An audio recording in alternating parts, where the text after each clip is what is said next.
여러분, 초보 투자자, 소액 투자자, 왜 이렇게 다들 투자만 하면 이렇게 실패할 확률이 높을까요? 진짜로.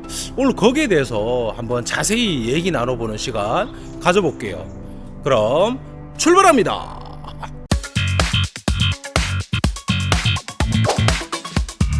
안녕하세요, 여러분.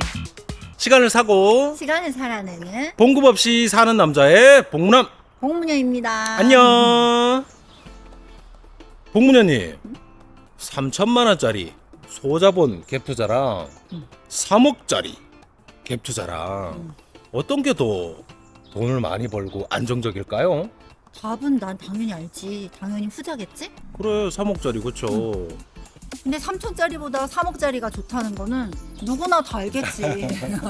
근데 난 돈이 없잖아. 맞아. 초기 투자자인데 나 돈이 없는데 맞아. 3천밖에? 맞아. 근데 이거는 뭐 투자를 오래 했을지라도 투자금은 항상 모자란다, 그쵸? 근데 당연하지. 그래, 맞아. 3천짜리고 안 좋지, 3억짜리고 좋고. 하지만 3천짜리를 하든 여러분 3억짜리를 갭 투자를 하든 잊지 말아야 될 아주 중요한 투자의 기준이 있어요. 이것들을 잘 모르시기 때문에 3천짜리 갭 투자를 하시는 분들이 주로 많이 당하셔. 왜 그럴 수밖에 없는지 그 메커니즘에 대한 설명을 지금부터 시작해 보겠습니다. 시작하기 전에 구독, 좋아요. 알림 설정까지 부탁드립니다. 자, 여러분, 당연히 3억짜리가 좋지. 3천짜리라 하면 전세가 기준으로 여러분 환산 한번 해보면 뭐 총 매매가가 한 2억 정도 되겠다, 그쵸? 이런 거 저런 거 포함해서 그러면 뭐 자본금이 10배가 더 들어가는 3억짜리는 뭐 총 한 7억짜리? 그죠? 그러면 갭 투자금, 즉 자기 투자금, 자기 자본금이 3천밖에 없으면 그 투자처가 당연히 수도권보다는 광역시보다는 지방도시들로 내려올 수밖에 없는 그런 확률이 점점 커진다는 것을 인지하셔야 돼요. 첫 번째. 그렇죠? 맞아. 인정? 인정.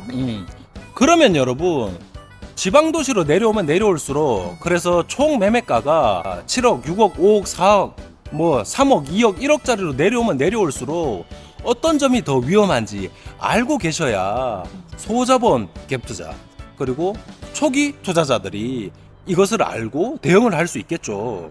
그렇죠? 자, 어떤 점이 위험할 것 같아요? 3억짜리보다 3천짜리가? 봉문현님 생각은? 자, 고! 난 알지. 실력 한번 보자. 이제 신랑이 저한테 비유를 해준 게 있어요.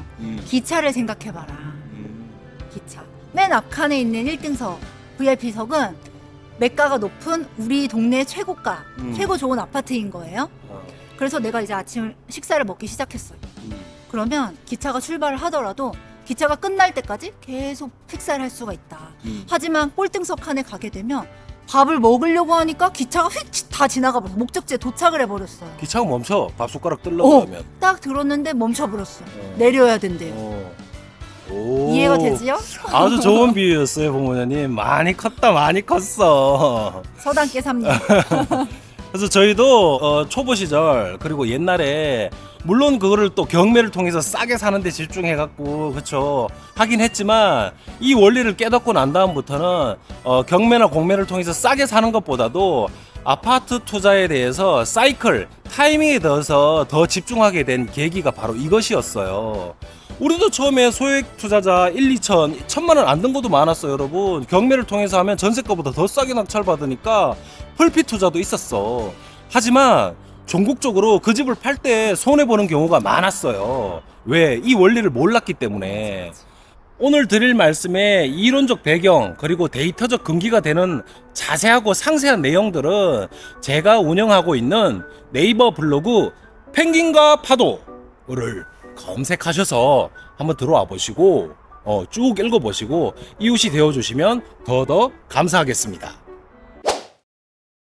봉문장님이 방금 비유를 빗대어서 기차에 대해서 설명을 했지만 이것은 여러분 기저수요라 그래요. 수요의 크기가 수도권에서 광역시, 광역시에서 지방도시로 내려올수록 그 기저수요의 크기가 작기 때문에 상승장이 시작되면 그 상승장의 농익은 그 폭과 기간이 수도권 대비 광역시, 광역시 대비 기타 지방 도시들이 짧기 때문이에요. 이렇게 기타 지방 도시들은 기저 수요의 크기가 작기 때문에 상승 2년, 3년, 하락 2, 3년 이렇게 해서 밀물과 썰물 합계 사이클의 진폭이 한 4, 5년밖에 안 되는 아주 짧은 시장이기 때문에 그래요. 그러면 아까 그 설명했던 것처럼 음. 3년 동안 상승장인데 음. 소액 투자를 하게 되면 2년 막 지나서 2년 말 돼서 그때 이제 투자가 시작을 하는 거게 되는 거예요. 그렇지. 이걸 조금 더 이해하기 쉽게 명확한 예시를 들어서 한번 설명해 볼게요. 자, 우리가 직전 상승장이 19년 8월부터 왔어요. 대부분 지방 도시들이. 그렇죠? 왜 지방 도시를 설명하냐면 무자본, 소액 투자자니까. 그래서 대부분 지방 도시들이 19년 8월부터 시작해서 상승을 시작해서 21년도 연말 정도까지 어느 정도 올랐어요. 상승이. 그러면 봐봐. 20년 8월, 21년 8월 한 2년 반밖에 안 되는 거야. 상승장이. 그쵸? 그러면 19년도 8월 달에 그 지방의 대장급들, 신축들을, 핵심지 신축들은 19년 8월에 바로 반응을 한다, 여러분. 그래서 4억, 5억짜리들이 그죠? 6억, 7억 가고 막 이렇게 반응을 바로 해요. 19년도, 20년도 초순까지. 그런데 우리 초보 투자자, 소액 갭 투자자들이 들어가는 2억대, 2억 이하의 주변의 물건들은 20년 겨울, 21년 봄에 상승을 시작해요, 여러분. 하지만 그 상승의 사이클이 꺾이는 순간은 21년 연말로 같았다는 점이에요. 물론 조금의 차이는 있겠지. 하지만 거래가 안 된다는 점은 거의 비슷한 시점이거든요. 아니 그러면 이런가? 꺾일 때는 음. 중저가 매물들이 더 금방 꺾이나요? 그것은 케이스에 따라 다양하지만 중간값 기준으로 실거래가 안 찍혔다 뿐이지 이미 매수 심리가 얼어서 거래가 안 되기 시작하는 거는 그 비슷한 시점이라는 거예요. 그래서 잘못된 부동산 강사들이 당신 5억짜리 4억짜리 이런 것들 19년도 20년도에 못 들어갔으니까 어차피 당신은 갭 투자 자본금이 적으니까 그 도시에 2급지, 3급지, 중하위 입지로 가서 거기에 신축을 사거나 그것마저도 놓치면 2급지, 3급지, 비핵심지의 구축으로 가서 채수를 늘리라 그래요. 아 너무 무서운 이야기. 무섭죠. 정말. 그렇게 해서 그걸 따라잡으라 그래. 19년 8월부터 20년 12월까지 1년 반 동안 상승분을 먹지 못한 것을 돈이 적으니까 그 상승의 전이 효과를 노려야 되니까 2, 3급지 신축에서 구축으로 내려가면서 채수를 늘려서 그걸 한번 만회해보는 어떤 그런 투자를 권유해요. 와 무서워. 왜냐면은 상승장이 농리고 갈 때는 계속 상승할 것 같은 심리가 있으니까 그런 수업을 들을 그 당시에는 그 강사가 되게 대단해 보이고 대담해 보이지만 들어가고 채수를 늘려서 그죠? 그런 데 들어간 데는 갭이 있잖아요. 2천, 3천도 아니야. 1, 200이면 들어간 데도 많아요. 그렇게 해서 2, 3천만 원 투자금을 열체를 해버려. 아, 그리고 들어간 지 2년이 도래하기 전에 시황 자체가 꺾여서 거래가 안 되기 시작해요. 레버리지는 엄청나게 많이 타서 채수를 늘려놓았는데 그러면 이제 소액 투자자가 폭망하는 지름길로 접어들게 되는 거예요. 그래서 이 영상 초기에 복무녀님이 예를 든 기차가 출발한 지 얼마 안 돼서 이제 밥숟가락 들었는데 기차가 멈춰. 내리래.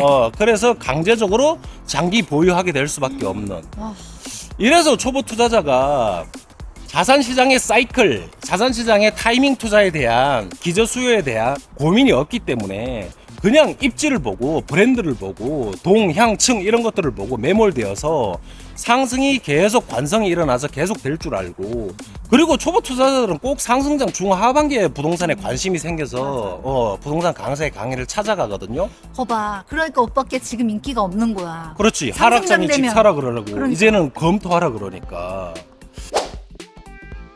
그래서 오늘은 소액 투자자, 초보 투자자가 필패할 수밖에 없는 자산시장의 사이클, 타이밍 투자에 대한 개념을 기저수요의 크기를 빗대어서 지방도시에 특화되어서 오늘 한번 설명을 드려봤어요.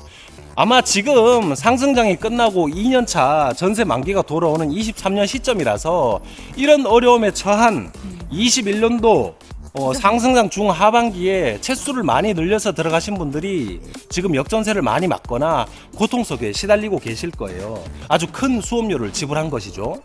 오늘 이 영상을 보시고 다음번에 기회가 있을 때 꼭 유념하시고 채수를 늘리는 거 여러분 중요한 거 아닙니다. 그렇죠? 소액 갭 투자자라더라도 그냥 19년도 8월에 들어갔냐 안 들어갔냐, 늦어도 20년도 6월 전까지는 들어갔냐 안 들어갔냐가 중요한 거예요. 그렇게 해서 2년 3년 보유했을 때 상승장에 막바지 나는 마지막 6개월을 조금만 먹고 나온다는 마음가짐을 가지셔야 하는 거지. 소액으로 투자를 했는데 고액으로 투자하는 것처럼 많이 먹으려고 계속 욕심을 부리면 실패할 수밖에 없다. 그렇죠? 그래서 모든 투자의 기본은 이것을 알았을 때 언제 들어가느냐, 얼마에 들어가느냐로 이미 성패가 절반 이상으로 이미 확정이 돼요, 여러분. 이것을 반드시 명심하시면서 오늘 영상 한번 마무리 지어보도록 할게요. 영상이 조금이라도 도움이 되셨다면 구독, 좋아요, 알림 설정, 댓글까지 부탁드립니다. 이상 시간을 사고 시간 살아내는 봉급 없이 사는 남자의 봉문왕 공문이었습니다. 안녕.